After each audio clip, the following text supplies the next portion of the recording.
বর্ধমান দুর্গাপুর লোকসভা কেন্দ্রের বিজেপি প্রার্থী দিলীপ ঘোষের আক্রমণের নিশানায় ফের এবার রাজ্যের মুখ্যমন্ত্রী মমতা বন্দ্যোপাধ্যায়। রাজ্যের মুখ্যমন্ত্রী মমতা বন্দ্যোপাধ্যায় দেশদ্রোহিতার মতন কাজ করছেন। তিনি আদালতের নির্দেশ মানছেন না, একই সঙ্গে সুপ্রিম কোর্টকেও মানেন না, তিনি মানেন না লোকসভাকেও। এবার একের পর এক আক্রমণ করলেন দিলীপ ঘোষ।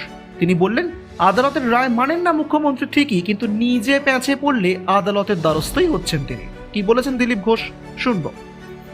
মমতা ব্যানার্জির দৃশ্যতা দেখুন, তিনি বলছেন কোর্টের রায় আমি মানব না, আর যখন প্যাঁচে পড়ে যাচ্ছেন বারে বারে কোর্টে যাচ্ছেন। সিঙ্গুরের কেস কোর্টে লড়ে এসে টাটাকে তাড়িয়েছিলেন, দিয়ে ইলেকশন জিতেছিলেন, তখন কোর্ট ঠিক ছিল। আজকে কোর্ট যেহেতু ওনার অপকর্মের বিরুদ্ধে রায় দিয়েছে, তিনি তার বিরোধিতা কোর্টকেই মানবেন না। আমরা তো জানি আপনি সংবিধান মানেন না, আপনি সুপ্রিম কোর্ট মানেন না, আপনি লোকসভার সিদ্ধান্তকে মানেন না, তাই সিএ বা জিএসটি ইত্যাদির বিরোধিতা করছেন, আপনি 3 তালাকের বিরোধিতা করছেন, কাশ্মীর 370 হটানো হয়েছে তার বিরোধিতা করছেন আপনি, কারণ আপনি হাইকোর্টকে মানেন না। এই যে মানসিকতা, এটা বিচ্ছিন্নতাবাদী মানসিকতা। এইটা একসময় স্বাধীনতার আগে হয়েছিল বলে দেশ ভাগ হয়েছিল। মমতা ব্যানার্জি আবার দেশকে ভাগ করার চক্রান্ত করছেন।